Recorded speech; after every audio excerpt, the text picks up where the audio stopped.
Do you remember the fruity body shape descriptions that we've heard about? So either you might be an apple shape or you might be a pear shape. So the apple shape is kind of round around the middle, around the belly area. Sometimes we refer to as a bit of a beer belly, whereas the pear shape is more rounder around the hips and thighs. So that is what we're talking about today.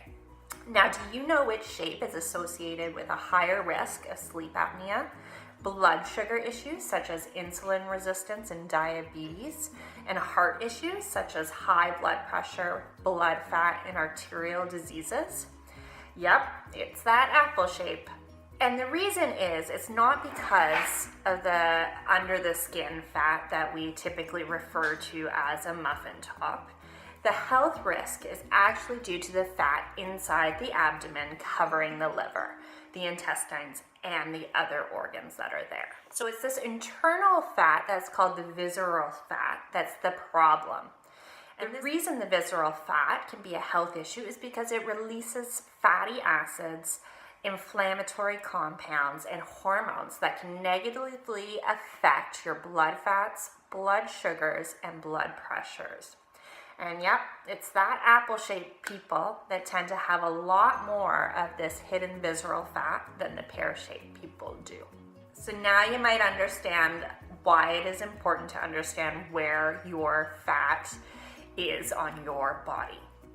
Okay, so how do you determine if you're an apple or a pear shape?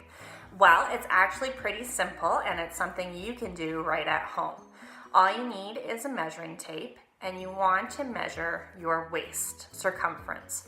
So you're gonna wrap the measuring tape around your waist and see what your results are. Okay, so for the ladies, pregnant ladies exempt, if your waist circumference is more than 35 inches, then you can be considered to have abdominal obesity and be in a higher risk category. For men, the number is 40 inches, okay? So for women, 35 inches, men, 40 inches. Now, of course, this is not a diagnostic tool, but it gives you a good sense of where you might be sitting and if you're at a higher risk for some chronic diseases. If you have any concerns, always speak to your doctor. Okay, so what can we do to help reduce our abdominal fat?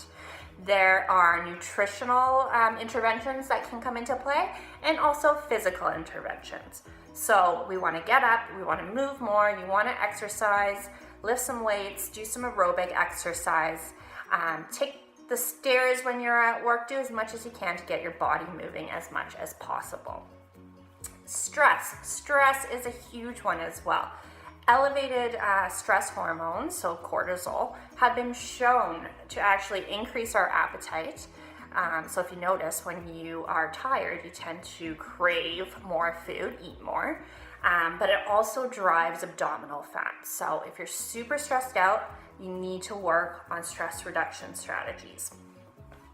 Some nutritional support to help with the abdominal fat is to eat more fiber.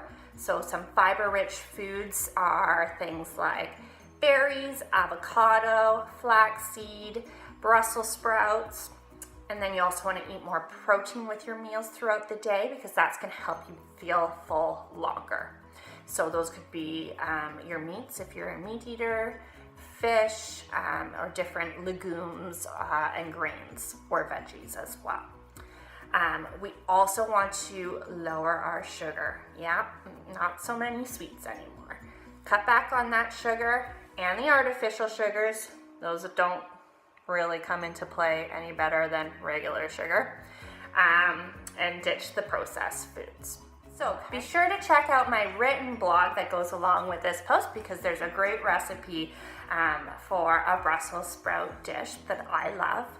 And if you're interested in booking a fitness consultation with me or a nutrition consultation, feel free to contact me. I do measurements in all my fitness starters, and you get a sample workout to see if you enjoy my style, and it's 100% free.